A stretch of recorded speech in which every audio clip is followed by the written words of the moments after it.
ओम शांति। आज 15 अगस्त 2023। आज की श्रीवाणी की मुख्य पंक्तियाँ हैं। मीठे बच्चे, बाप का बिंदी स्वरूप है, उसे यथार्थ पहचान कर याद करो, यही समझदारी है। बाप का बिंदी स्वरूप है, उसे यथार्थ पहचान कर याद करो, यही समझदारी है। प्रश्न है, बेहद की दृष्टि से स्वप्न का अर्थ क्या है? इस संसार को स्वप्नवत संसार क्यों कहा जाता है? उत्तर है, स्वप्न अर्थात जो बात बीत गई, तुम अभी जानते हो ये सारा संसार अभी स्वप्नवत है, अर्थात सतयुग से लेकर कलयुग अंत तक सब कुछ बीत चुका है। तुम्हें अभी सेकंड में इस स्वप्नवत संसार की स्मृति आ गई। तुम सृष्टि के आदि मध्य अंत, मूल वतन, सूक्ष्म वतन, स्थूल वतन को जानकर मास्टर भगवान बन गए। गीत है, कौन आज आया मेरे मन के द्वारे सवेरे सवेरे। ओम शांति। शिव बाबा अपने मीठे मीठे बच्चों सिखलते शालिग्रामों को बैठ समझाते हैं। शालिग्राम ही शिव बाबा के बच्चे ठहरेना। बच्चे जानते हैं कि हमको वह पढ़ाते हैं जिनको हिंचक भी कोई जानते नहीं है। शिव के मंदिर में जाते हैं, परंतु वहाँ तो इतना बड़ा शिवलिंग देखते हैं। वह थोड़े ही समझते हैं कि हमारा बाबा बिंदी है। जो बच्चे शिव बाबा को इतना बड़ा समझ याद करते हैं, वह करते होंगे वह भी भोले हैं, क्योंकि वह भी रॉन्ग है। बाबा समझाते हैं कि मैं बिंदी हूँ। अब बिंदी को कोई क्या समझ सके? भल कोई कहते हैं अखंड ज्योति स्वरूप है, फलाना है, परंतु नहीं, वह है बिंदी। उनको याद करना बड़ा मुश्किल है, घड़ी घड़ी भूल जाते हैं। भक्ति मार्ग में आदत पड़ी हुई है शिवलिंग पर फूल चढ़ाने व पूजा करने की, तो वह याद रहता है, परंतु ये घड़ी घड़ी भूल जाते हैं कि हमारा बाबा बिंदी रूप है। सारे ड्रामा में उनका जो पार्ट है वह बजाते हैं। सारे ड्रामा में उनका जो पार्ट है वह बजाते हैं। बिंदी की बैठ महिमा करेंगे क्या कि सुख का सागर है, शांति का सागर है। कितना छोटा बिंदी रूप है। बच्चे पूछते हैं किसको ध्यान में रखें? इन बातों को तो समझदार ही समझ सके, नहीं तो वही शिव का लिंग याद आ जाता है। श्री कृष्ण तो अच्छी रीति बुद्धि में बैठ सकता है। ये तो है बिंदी। गीत में भी कहते हैं कि याद करो तो याद ना आए, फिर वह सूरत कैसी। ये भी वंडरफुल है।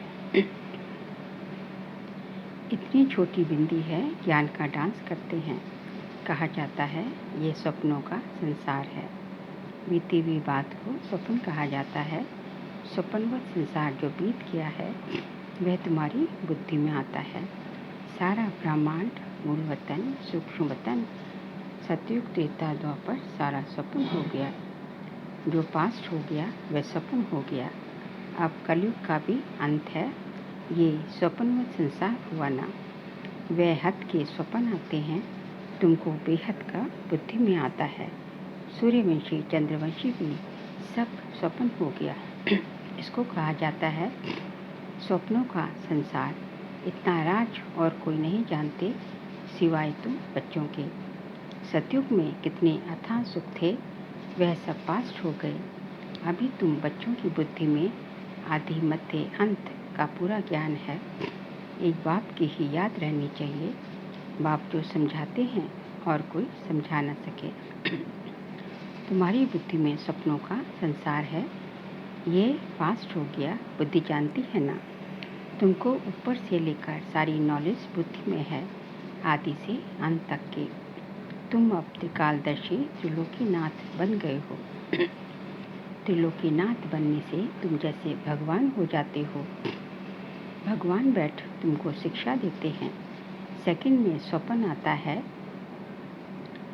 तो सेकंड में तुमको सारा याद आना चाहिए। बीज और झाड़ बाबा भी कहते हैं आदि मध्य अंत का मेरे पास ज्ञान है, इसलिए ही मुझे ज्ञान का सागर, नॉलेजफुल यानी जाननहार कहते हैं। जानते हैं हर एक की अवस्था ऐसी ही रहेगी। एक एक की अवस्था को हम क्या बैठ जानेंगे। जो अवस्था कल पहले थी उस अवस्था में हैं, सो तो तुम भी जानते हो। पुरुषार्थ कराने के लिए कहते हैं अच्छी रीति पुरुषार्थ करो। अभी तुमको सुदर्शन चक्रधारी बनना है। तुम जानते हो ये पास्ट हो गया। ऐसे देवताएं राज्य करते थे, फिर आकर राज्य करेंगे। पास्ट प्रेजेंट फ्यूचर याद करते रहेंगे। उनको ही सुदर्शन चक्र कहा जाता है। शिवलिंग को याद करने में तो हिरे हुए हैं। वो समझते हैं कि बाबा ज्योतिर्लिंगम है, बिंदी कहे तो मुझ पड़े। वह समझते हैं आत्मा छोटी है, परमात्मा बड़ा है। अभी तुम बच्चे जानते हो।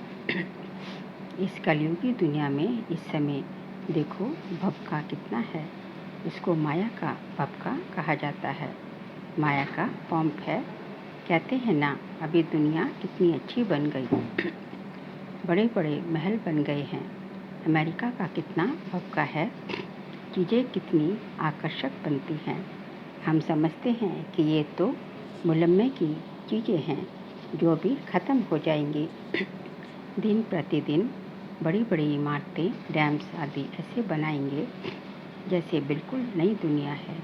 मायावी पुरुष है ना, आसुरी संप्रदाय का भपका है। ये सब है जादू। अभी गया कि गया।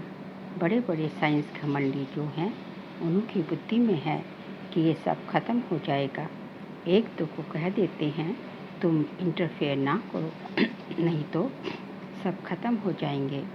अमेरिका अपने को बलवान समझता है तो ज़रूर सेकंड नंबर में तो कोई होगा जो सामना करे। गाया हुआ है दो बिल्ली लड़ते हैं। जादुओं ने अपने कुल का विनाश किया तो वे दो बिल्ली हुए ना। वही प्रैक्टिकल हो रहा है। तुम बच्चे जानते हो आगे भी इस समय तुमने ही नॉलेज ली थी, अब भी ले रहे हो। बाबा आकर सारी नॉलेज समझाते हैं। जैसे बाप की बुद्धि में है वैसे तुम बच्चों की बुद्धि में भी है। शिव कहा जाता है बिंदी को।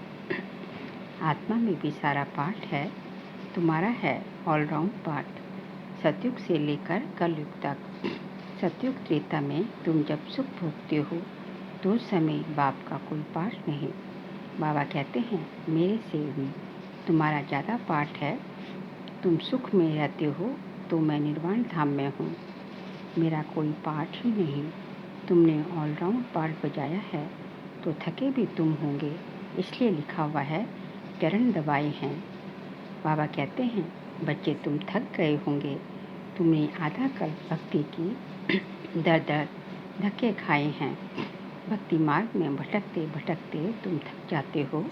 फिर बाप आकर गुजरा देते हैं, पुजारी से पूज्य बना देते हैं। तुम जानते हो हम सब पूज्य थे, फिर पुजारी बने हैं।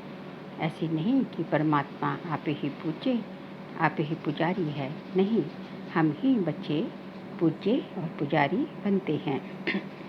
भारत ही अविनाशी खंड गाया जाता है। भारत है शिव बाबा की जन्मभूमि। जन्मभूमि पर ही मनुष्य कुर्बान होते हैं। कांग्रेसों ने भी देखो कितना माथा मारा जन्मभूमि के लिए। फॉरेनर्स को बाहर निकाल दिया। ये जन्मभूमि स्वर्ग थी। फिर 5 विकारों रूपी माया ने आकर हक किया है। हम रावण को बड़ा दुश्मन समझते हैं। ये कोई भी नहीं समझते कि बड़े से बड़ा दुश्मन माया रावण है जो हमारी राजाई खा गया है। ये जैसे कि गुप्त चूहे माफिक फूंक देता है और काटता रहता है जो किसको पता भी नहीं पड़ रहा है। काटते काटते एकदम दिवाला मार दिया है, किसको पता नहीं है। हमारा राज्य भाग्य छीन लिया है, कोई को पता नहीं है हमारा दुश्मन कौन है। हम कंगाल कैसे बने। माया बड़ा चूहा है, आधा कर खाते खाते भारत को कौड़ी जैसा बना दिया। बड़ा ही बलवान है। अभी फिर तुम चुपके से उस पर जीत पा रहे हो। तुम जानते हो कि हम कैसे गुप्त रीति राज्य ले लेते हैं। जैसे गुप्त रीति गवाया है, फिर लेते भी गुप्त रीति से हैं। कोई भी नहीं जानते। अभी फिर इस पर जीत पानी है। कितने महीन राज है। बाबा की मदद से हम फिर से राज्य भाग्य लेते हैं। कोई हाथ पांव नहीं चलाते। गुप्त रीति से हम अपना बेहद के बाप से वर्षा लेते हैं। जो आधा कल्प रहेगा वह चूहा माया तो आहिस्ते आहिस्ते खाता है, और तुम अभी राज्य एक ही बार ले लेते हो 21 जन्मों के लिए। 84 जन्मों का राज भी तुमको समझाया गया है। इतने इतने जन्म लिए हैं। तुम जानते हो सतयुग में हमारी आयु बहुत बड़ी थी, फिर अपवित्र भोगी बनते हैं तो द्वापर कलयुग में 63 जन्म लेते हैं। ये बाबा बैठ समझाते हैं। कल्प कल्प माया ऐसे राज्य लेती है, फिर हम उनसे लेते हैं। गीत में गाते तो हैं कौन देश से आया कौन देश में है जाना, परंतु समझते नहीं हैं। तुम तो जानते हो आत्मा किस देश से आई है, क्यों आई है। सारा चक्र बुद्धि में है। सारे ड्रामा में हीरो हीरोइन पार्ट है शिव बाबा का। शिव बाबा के साथ पाठधारी कौन कौन है। पहले पहले जन्म देते हैं ब्रह्मा विष्णु शंकर को, फिर तुम बच्चों को। तुम बाप के साथ मददगार ठहरे। बाप अपना पाठ बजाकर अपने धाम चले जाते हैं, और तुम मददगारों को भी साथ में मुक्ति धाम में ले जाते हैं। तुम मुक्ति धाम जाकर फिर जीवन मुक्ति में चले जाएंगे। कितना अच्छी रीति बुद्धि में रखना चाहिए। तो ये है सपनों का संसार जो बीत गया। तुम जानते हो कि सतयुग त्रेता में देवी देवताएं रहते थे, अभी नहीं हैं। गीत का कितना गुह्य राज है। कैसे सपनों का संसार बुद्धि में लेकर बैठे हैं। सारा चक्र कैसे फिरता है। जो नॉलेज बाबा में है वे हमारे में भी है। बेहद के बाप में ही ये सारी बेहद की नॉलेज है। बच्चे जानते हैं ये भी स्वप्न हो जाएगा। ये बड़ी समझने और समझाने की बातें हैं। सत्युग त्रेता में ये बातें किसकी बुद्धि में होती नहीं। गुह्य पॉइंट्स मिलती रहती है। बुद्धि में सारा चक्र रहना चाहिए। भक्ति मार्ग क्या है, कब से शुरू होता है, इसमें कुछ भी फ़ायदा नहीं हुआ। इससे कुछ भी फ़ायदा नहीं हुआ। भक्ति करते करते नुकसान में ही आ गए, और फिर से तुम कौड़ी से हीरे जैसा बनते हो। माया कौड़ी मिसल बना देती है। बाबा ज्ञान डांस सिखलाते हैं, फिर वहाँ जाकर तुम डांस करेंगे। ये बातें बड़ी वंडरफुल जानने लायक हैं। यहाँ की रस्म रिवाज वहाँ बिल्कुल नहीं होती है। वह है ही वॉइसलेस वर्ड। वहाँ माया का नामो निशान नहीं होता। पहले तुम बाबा को याद करो, वर्षा तो ले लो, बाकी वहाँ की रस्म रिवाज जो होगी वहीं चलेगी। वहाँ की रस्म रिवाज सब नहीं होगी। वहाँ ये उत्सव आदि होंगे नहीं। यहाँ उदासी रहती है, तब उत्साह दिलाने वाले उत्सव मनाते हैं। वहाँ तो नित्य है ही उत्सव, रोने की दरकार नहीं रहती। उत्सव मनाने की बात नहीं रहती। सदैव हमारे बड़े दिन होंगे। वहाँ शादी भी धूमधाम से होती है। दहेज मिलता है, दास दासियाँ मिलती हैं। बाकी त्यौहार आदि की दरकार नहीं रहती। ये है ही संगम के त्यौहार जो भक्ति मार्ग में मनाए जाते हैं। वहाँ तो सदैव खुशियाँ ही खुशियाँ हैं। अच्छा मीठे मीठे सीखे लदे बच्चों प्रति माता पिता बाप दादा का याद प्यार और गुड मॉर्निंग। रूहानी बाप की रूहानी बच्चों को नमस्ते। हम रूहानी बच्चों की रूहानी बाप दादा को नमस्ते नमस्ते नमस्ते। सार के लिए पॉइंट से सुदर्शन चक्र फिराते माया पर गुप्त रीति विजय प्राप्त करनी है। बाप समान नॉलेजफुल होकर रहना है। बाप जो है जैसा है उसे यथार्थ बिंदी रूप में जानकर याद करना है। बिंदु बन बिंदु बाप की याद में रहना है। भोला नहीं बनना है। आज का बाबा का वरदान है, बाप के डायरेक्शन प्रमाण सेवा समझ हर कार्य करने वाले सदा अथक और बंधन मुक्त भव। बाप के डायरेक्शन प्रमाण सेवा समझ हर कार्य करने वाले सदा अथक और बंधन मुक्त भव।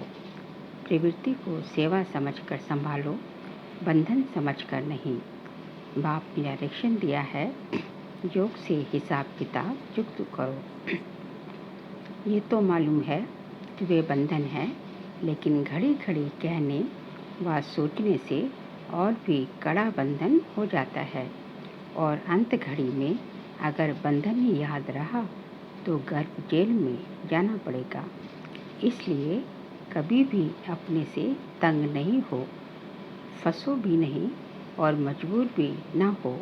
खेल खेल में हर कार्य करते चलो तो अथक भी रहेंगे और बंधन मुक्त भी बनते जाएंगे।